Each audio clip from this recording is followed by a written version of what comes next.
we're recording. So, bore da pawb, croeso I Cyfathrebu Digidol. So, good morning, everybody, and welcome to Communicating Digital. So, this is our monthly meeting for comms professionals working within public sector within Wales.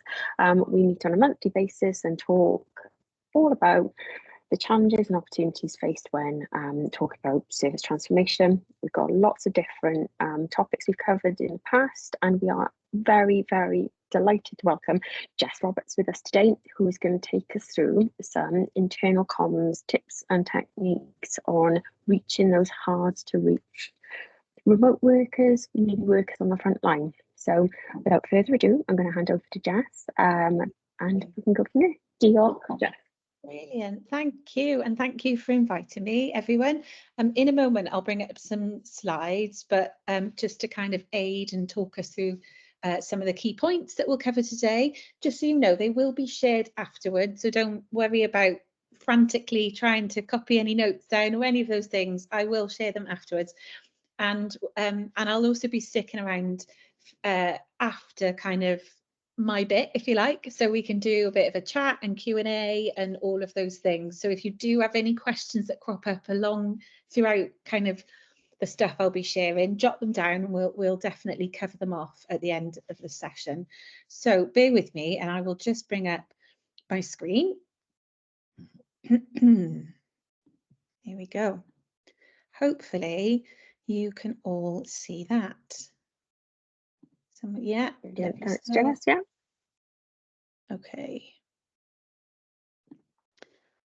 So a bit of an intro into me, and some of you, you know, we might have crossed paths in an earlier or different parts of my career, but I spent about 12 years in public sector and not-for-profit communications team, so Monmouthshire Council, housing associations, spent a long time kind of amongst the two, getting to grips with what that means and kind of finding my feet in comms and what, I guess, avenue or specialty in communications I loved. Needless to say, that led me towards internal comms, and from public sector I was looking for something a bit different in terms of the experiences that I had. So I went into a creative agency where I led the global internal comms consultancy team. If any of you know McCann World Group, the agency that I was part of, or part of McCann World Group, so one of the big 4 ad agencies, which was, you know, an incredible learning ground for me, and meant that I just got exposure to massive kind of businesses, but also huge change, transformation projects, all of those things that that really kind of, you know, helped me to hone my skill. And then from kind of the global creative space, I went independent. So I've been in this independent internal comms consultant for just about 3 years. You can see at the bottom there kind of some of the brands that I've worked with and still work with. Hopefully what that gives you a sense of is breadth of experience, and you know, I'll be bringing lots of those things, the nuggets, the tips, the techniques that I have used throughout kind of all of those experiences. I'll be sharing some of that with you today, and there's a little picture of my LinkedIn there. Find me, say hello, I'd love to chat. What I do now as an independent is specialist training, and so, you know, very much focused on internal comms, help teams to level up, but I also kind of run a program with comms creators, which I know many of you will probably be aware of. Helen Reynolds, one of my very first comms friends, back at Monmouthshire Council many years ago, but we partner now. So I deliver the internal comms expert program with her, which is a nine-week online course. I deliver that with her through the Comms Creatives Academy. And, you know, just to dig into the other side of what I do, just to give you that context of hopefully why I'm here today and why I'm, you know, credible and can share some helpful things with you. I work with internal comms on a consultancy basis. So I work say that again, internal comms consultancy inside businesses. So from a project perspective or from a strategic perspective, helping teams to level up, develop their skills, but also to help and to support them to deliver impactful work. So the image you'll see here is just a little snapshot from a comms campaign that I'm working on at the moment with one of my clients, Fuller's. If you may know them, you may not. If you've watched Ted Lasso, the pub in Ted Lasso is a Fuller's pub. But you'll know that, working in a pub is sometimes a really difficult environment to be in. So we're working on a care, safety and respect campaign with them. So yeah, there's the consultancy bit, the project bit, but then also the training bit. So getting on to kind of why we're here today, I'd love to know in the chat, if you can, let me know in your organisation, what's the most challenging thing about communicating with a remote audience? So thinking about, the things that really hold you back. Is it, and it might be one of these, it might be all of these, it might be something completely different, but is it about getting employees to actually read the message, so grabbing their attention? Is it about getting the right balance, so not bombarding everyone? Is it about sharing info so that it works for everyone, no matter kind of the shift pattern or location? So is it about accessibility? What is it that kind of is really kind of, causing problems or making things difficult for you? Whatever it is, there will definitely be some things that we can do about that, I think. So thank you for sharing some of your answers there. Some of you have said A, B and C, so getting employees to actually read messages. So sounds like that's kind of an attention, but also, what's in it for me sort of question. Feeling like we're not bombarding people, that noise that people say, there's too much noise, I get too many emails. But equally, you've got pressure from, the rest of the business saying, I need this to go out, I need people to know about this. So, it's really hard to get that right balance. And I definitely see this with pretty much all of my clients, quite frankly. And when we talk about hard to reach, which is the topic for today, pre-COVID, that was definitely the phrase that we used, hard to reach. And it was about, employees who are less accessible. Maybe it was because of irregular hours or shift patterns.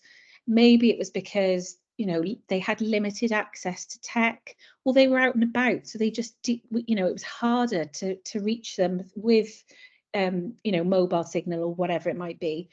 But it was also about personal circumstances. So it could, we could often say hard to reach because of literacy levels, things that would provide a barrier. And, pre-COVID, it looked like this in terms of how many remote workers or hard to reach workers there were across the global workforce. It's incredible when you think about it. 80% of the world's global working population is deskless. So 2.7 billion people, and that was before COVID. So knowing that remote, has only kind of leveled that up, I can only imagine what the numbers are now. I couldn't find an accurate stat, but if we know that this is what it was before, we're talking, significant numbers here of the global workforce. And then, post-COVID, the language and how we talk about it is definitely, shifted. It is more about remote, which is a bit of a catch-all term for all of the things, we talked about a moment ago, but also for employees who work more flexibly in that they could be in an office quite easily, but also they could be out of an office location. So, it doesn't have to be that, I guess, the more traditional field type roles. It could be somebody who is in front of a computer, but is just in a different location. Whatever phrase we use, whatever phrase I interchangeably use today, whether it's remote or hard to reach, it is this catch-all term that I'm definitely referring to. And there are lots of things that make people remote, if you like. So role-specific things, it could be about the physical environment. So it could be people literally digging holes in the ground, could be people standing, you know, in manufacturing plants, so their physical environment isolates them from opportunities to connect. Could be about tech. So, you know, as I mentioned earlier, we've all been there, kind of in the middle of a field somewhere trying to get signal, or, you know, or outdated technology. What they have is not what they need. Could be hours of work that make them remote or hard to reach. So irregular shift patterns, part-time work. You know, part-time, there's some stats I'll share with you in a moment, but part-time employees often feel kind of out of the loop because that, you know, they're kind of 1 foot in and 1 foot out, even though they're there to, you know, complete a full job and do all the things they're supposed to do in work. They don't often feel as included. High focus jobs. So if you think of a surgeon, for example, you know, they have roles and responsibilities that require that they are not interrupted. So, you know, it can be hard to reach those types of people. Non-fixed workplace, and then geography. So knowing that, you know, businesses are multi-regional, multinational, that can definitely influence how connected people feel. But then there's also the human factors. So thinking about literacy levels, thinking about languages spoken, what is people's first language, human factors such as, you know, different neurodiverse needs, disability needs, culture, what we know, what we feel, what we believe, what we value, but also mental load. So, you know, what is the capacity I have right now to engage in this communication, to, you know, to absorb what is in front of me. All of these human factors play into kind of, I guess, the more sterile factors that I just talked about here. The human factors are definitely an added layer that can be much harder to cater for. And, you know, communicating effectively with hard to reach employees has always been a challenge forever. I mean, you know, I think everyone on this call is in comms in some way. This isn't new to us. It's just COVID shifted it really up the business priority list. So, you know, we're getting more pressure, I think, from the business to be able to say, actually, show us, demonstrate that we are reaching these audiences. And that, you know, that's a really tricky nut to crack. But the comms truth behind all of this is that, you know, the impact that we have is directly proportional to the depth of our audience insight. So how well we know our audiences will determine how much impact we make with our comms.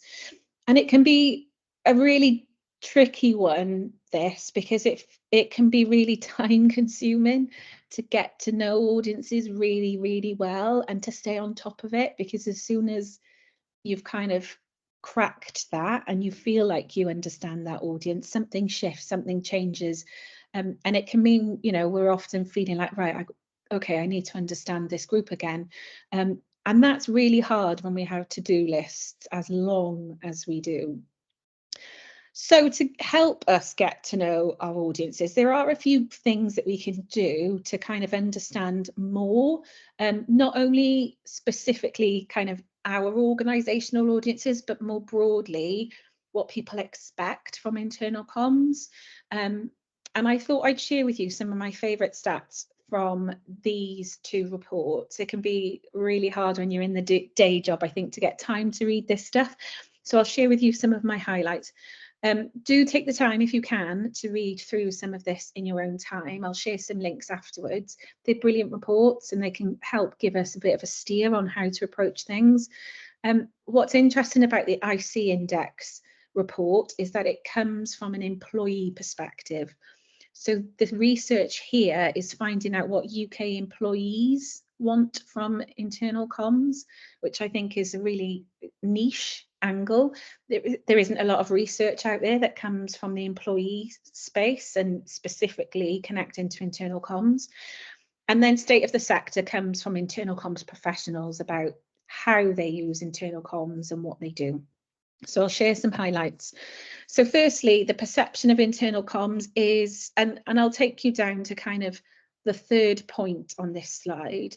And part-time employees have a below average experience of internal comms, and this speaks to the remote audience element. Often the way that part-time employees have access to information in the business might be out of sync with, I guess, the typical work day, and that means they get a below average experience of internal comms. So it's an interesting area for us to think about how we can kind of better target part-time employees to make sure they have equal access, or equal opportunities, I guess, to hear about what's happening in the business.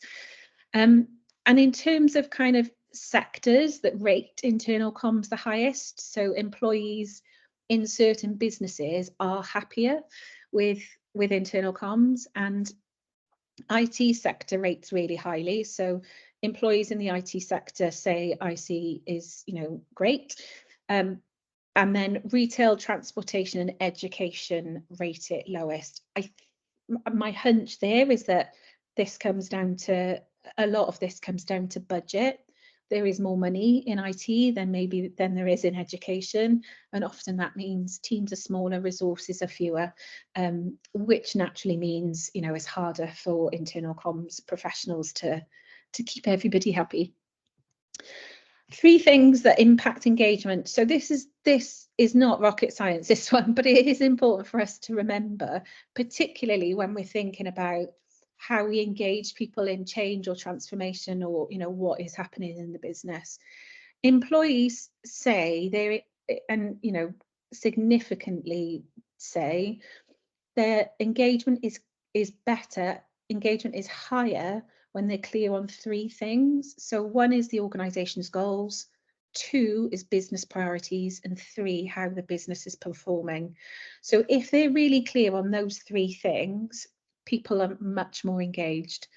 Even if just one of those things drops off the list, engagement plummets. So it's really good for us to know that actually, if we're trying to engage people in what it is we're doing, we need to kind of tick these 3 things off the list and make sure there's clarity around that. And then some more practical tips. So 2 in 3 people prefer to see, read or hear communications as part of their team meeting. So it's less about receiving comms ad hoc throughout the day. I actually want it I want to see, read or hear it in my team meeting. So there's an obvious role there for line managers. 1/4 of people spend hardly any time reading or viewing updates from the business. 43% spend no more than 15 minutes and 25% spend less than that. What that tells us as comms professionals is that we need to really be sharp and brief. Be brief, be clear, be gone. Use that limited time that we have as well as we can. So really minimizing what we do, bite-sized information, not kind of long emails or whatever it might be. So getting really sharp, I guess, taking the TikTok approach in terms of really short and memorable stuff. 55% prefer written comms, and then email is both the most relied on and preferred channel, which I think is interesting because often people say, "There's too many emails in my inbox." But actually, employees are saying, I do rely on it, and it is my preferred channel. So no doubt, email is one of the default channels in your business, and the research says that's the right thing to do. So from a line manager comms perspective, 1 in 3 don't feel equipped to lead a conversation with their team. So, if we're thinking about how we engage remote teams, the obvious one is to use line managers. And I'll speak about this a little bit more later on. But from a statistical point of view, we can see there's a problem here. Line managers don't feel confident and equipped to do it. So there's something we can do there for sure. And I thought I'd just share with you some of the top channels, because when we're talking about engaging with remote audiences, naturally, okay, we know we need to, how is it that we're actually going to reach them? So from a broadcast channels perspective, so I'm thinking more kind of one way here. We've got top 3 most used, top 3 most effective. And I think this is a really interesting perspective, in that just because it's the most used doesn't mean it's the most effective. So it's interesting to compare these side by side, but I'm sure many of you will connect with some of this research here. So most used, and this is in order. So the top one is email, 92%, then in all employee live event, and then newsletter down the bottom. However, when we look at most effective, businesses, PRIC pros are saying, actually, from a broadcast perspective, the most effective are leader live events, all employee live events, and leader conference calls. But you can see that, in the use column there, so leader live event, they think, they're 98% effective. They're obviously, impactful and doing what they need to do, but only 63% use it. So it's really interesting there to see how we can think about how we use more of the effective channels and pull away from maybe some of our defaults that we've always used. So that's from a broadcast perspective. From a collaboration perspective, so really thinking about kind of conversation and dialogue and all of those things that help us collaborate better. The most used channels are manager team meetings, enterprise chat tools, so chat in teams essentially, and manager one-to-ones. But the most effective, I guess the big addition there that I think is really interesting is the messaging app. So, messaging app, second row down, 97% effective, but only 18% actually use it. Yeah, it's just such a missed opportunity. And then finally, in terms of self-service channels, what's most used and most effective? So intranet is most used. I think that probably isn't a surprise to anyone. Then app, then portal. But actually, people think apps are much more effective. So there's definitely space for us to kind of step more into that space, and possibly further away from investing everything into an intranet. Interestingly, Aldi, the supermarket, their only internal comms tool is an app. So everything goes through that app, whether it's staff rotas, whether it's, Christmas competitions or news and information and people stories, everything goes through that one app. Okay, so moving on to kind of some of the things that we can do to really, help us connect with remote audiences, and kind of bridge some of that gap, if you like. I have 6 things to share with you. So this is such an obvious one, I know, which, hence the little gif there. I'm definitely not trying to teach Granny to suck eggs, but I think when you've been in a business for a long time, we almost rely more on our history of the business and maybe a bit more on our gut feeling. And I think it's a really great opportunity to go back and just dig in and refresh and look at maybe some of the data that you've got available. I don't want to suggest anything that's going to take lots of time for people. So the best, one simple thing that you could do would be to ask your audience, whether it's, targeting a specific audience. If you've got, you've got a core audience you need to reach right now, ask these 3 questions. What makes your day-to-day work easier? What makes your day-to-day work harder? How and when do you prefer to hear about what's happening in the organisation? Those 3 questions. And it could be in passing, it could be, going to a team meeting and asking people in that team meeting. It could be, going to an event and just whoever you come by asking this question, because the more you ask it, the more kind of nuance and qual data you'll get. But from that kind of easier question, so what makes your day-to-day work easier? That's really useful stuff, because it tells us what we can kind of highlight in our kind of messaging to speak to them, to make them go, oh, hang on a minute, that's what I was looking for. And that's kind of the motivator, if you like, why they'd want to pay attention.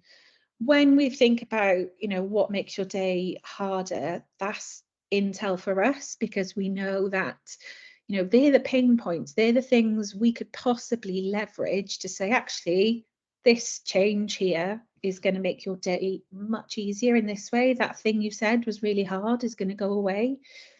And then finally, this is more of a tactical question, but, you know, just understanding the channels that people are actually invested in and what they want to use can help you to just redirect limited resources to the channels that will actually make a difference.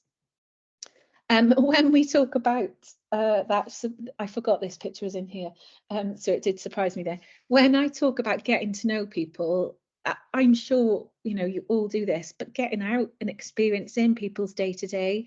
Remote audiences are remote audiences because, you know, for some, this is the day-to-day. It is in a stinky old recycling plant.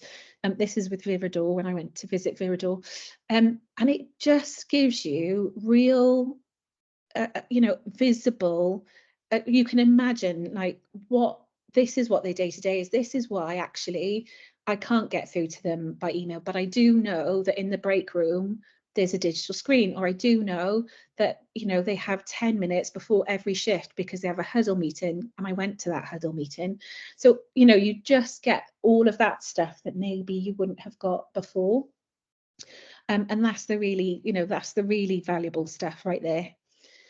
Number 2 is about being really clear on the ask. So I think with digital transformation, one is a tricky topic because it can be quite technical. It can also be quite future focused, so people don't necessarily feel the benefits now or feel an urgency to take part or pay attention. It can also be full of detail. So if we can be really clear on every single communication, what one thing we want them, the audience, to take away from it, that will really help people feel as though it's accessible to them. And that's about us getting laser focused in terms of what's the one thing, once they've engaged with this communication, whatever it might be, what's the one thing we want someone to know, or what's the one thing we want someone to feel, or what's the one thing we want them to do.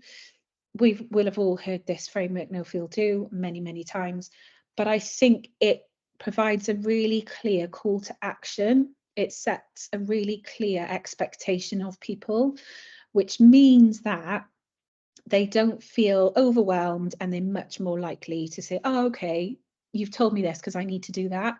Then it feels valuable to them. So, you know, really simplifying things, try and, you know, build on comms. We don't have to give everything away in the first kind of first couple of comms. We can break things down.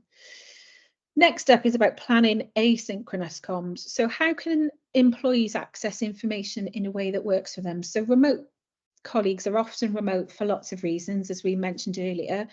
It could be that they can't access, I guess, day-to-day communications easily or in real time. So when we talk about asynchronous comms, it's about comms that are accessible outside of, I guess, in real life or in real time opportunities. So for us, this is about considering, how can you include people who can't access real-time comms? So for example, events, people who can't get to things like that. And how can we go with the grain of their workday? And the answer here is always to ask the manager. So, you know, do ask them, and it doesn't have to be an intense conversation, but it can be, you know, what opportunities does your team have to communicate throughout the day or throughout their shift? And what is it they would prefer? Is it a simple text message? Is it a face-to-face conversation? Should it be at a certain time of day? And if we can understand those kind of little nuances, then we're much more likely to reach those remote audiences. Number 4, be where they are. Again, we will all know this, but if we are where they are already, it means they have to minimize the effort that they need to expend. So we're not asking them to do something new, go somewhere new, invest time and energy that for most people, they're like, do you know what, I haven't got the access to give. So I'll go back to the stat that I shared earlier from the Gallagher report, which is what messaging apps such as WhatsApp, 97% effectiveness. That's what internal comms pros say.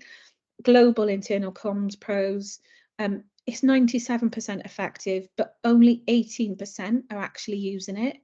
Now, you know, I hate to state the obvious, but we are talking about digital public services here. So it feels like there's a natural alignment. So, you know, could we dig into this? Could we do more? Could we get on WhatsApp? Now, you know, I know there is governance and information rules and GDPR and all of these things that kind of you need to work through. But it does feel like a really ripe opportunity, and it just feels really aligned to what digital public services is all about. What I think could be really game changing for organisations that dig into this, and I'd love to know if there are any that use WhatsApp already. But you can, you know, you will have all seen, no doubt, if you're a personal WhatsApp user, there are communities that you can access or set up on WhatsApp. Communities mean you can set up an umbrella group with 2,000 members, and it's free. So above that, there would be costs and things involved. But in that community where you may have up to 2,000 members, you can also set up groups. So you can have themed groups, for example. And you get all of the functionality that you would get from WhatsApp. People can react, you know, they can interact. You can create some sort of, you know, conversation through the reactions.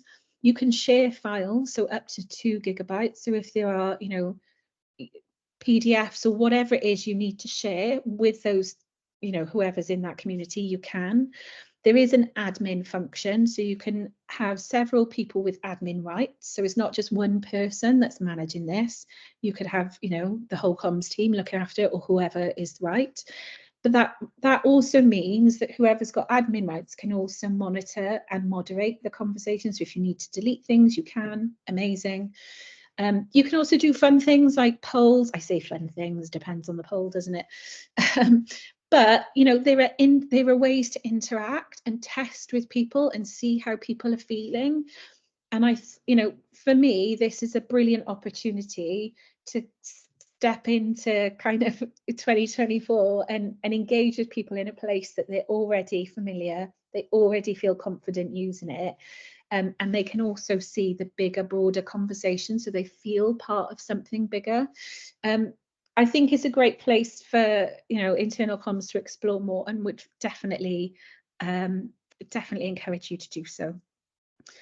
We can build habits. So remote audiences, our job is to help them to build the habit of communication.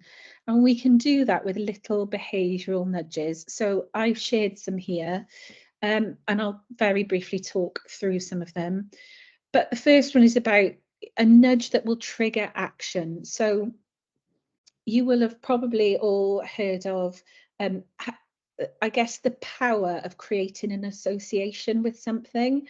So I mean, this is a very unhealthy example to share with you, but it's very interesting, so I will. But, you know, people who smoke may often create an association with, I'll finish my meal and then I go and have a cigarette. So that becomes their habit. That is the association with an activity or a time of day. What we're looking to do is obviously trigger an action that is much more healthy. So what is it we can do to create an association that will, at a certain time of day, you know, employees access a certain comm? And it could be that we always say in team huddles or whatever it is, but what can we build in terms of that? What can we set up as a triggering action? We can practice routine, so being consistent with time and channels. So if we know we've got a remote audience that are hard to engage, we've tried really hard to always be consistent with when we either push or encourage them, push or pull comms, we're consistent with time and channels, so they always know what to expect, and we can help build that habit. We can be really honest and realistic with our expectations by setting micro commitments.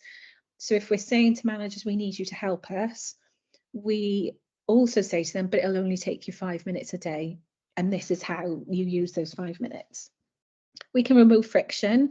So this is about simplifying access and experience. So many times I've gone in and helped a business and they've said, you know, it's really hard for our field staff to get access to things because when they're out and about, they've got to log in, but that login process is really complicated, especially for, or it might be really simple, but for people who don't use it consistently or regularly, it's a barrier to access. So what can we do to remove friction? We can model behaviours, so helping, you know, encouraging leaders to set the intention of communication with their remote audiences. So, you know, what is it that our leaders can do to help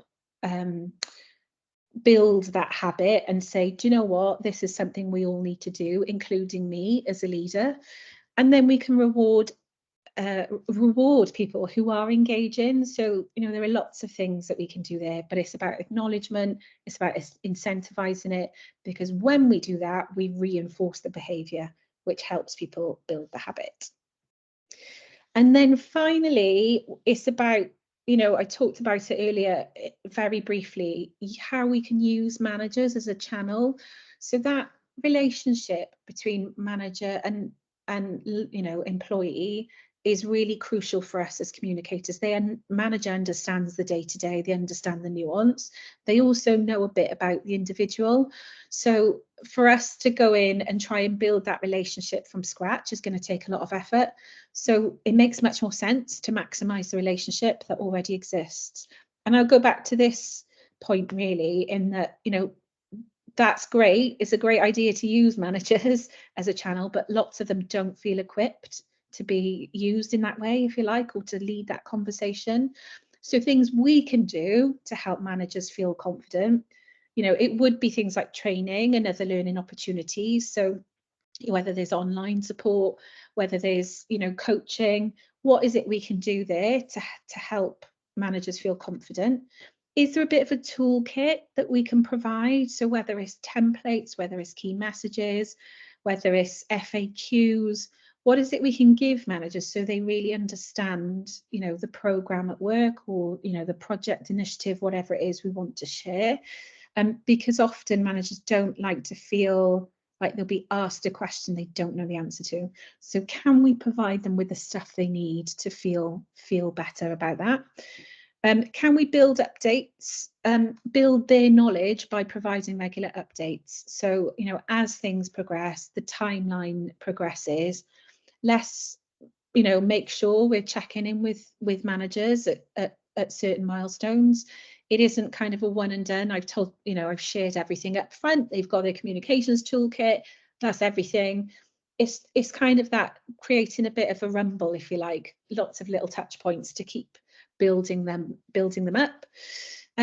Is there a way to buddy more experienced managers with less experienced managers so that they can share how they're having these conversations? And then finally, you know, as an internal comms professional, we are there to help and support. We can't do all of the doing. We absolutely can't, because quite frankly, there isn't enough resource for us to do it all. So if we're accessible and friendly, hopefully we can, you know, provide the support that helps others go and do, therefore relieving the burden from us. And then finally, I guess, you know, the one thought from me really, if you were to take anything from this, hopefully you take lots of things from this, but if there was one thing, it would be give people a reason to care. So remote audiences need to feel this more intensely, because often they don't have maybe some of the other emotional connections that they get from being with people day to day. So we need to be really mindful about why someone should care about the communication, the project, the initiative it is that we're working on. Yes, you know, eventually they need to know why it's important to the business too, but at first, kind of our first point of engagement, give them a reason to care, not why the business cares, but why they should care. And that only happens if you go right back to point one and really get to know them. Okay, that is me. Hopefully we're already pals on LinkedIn, but find me and we can be pals, or drop me an email if you've got any questions.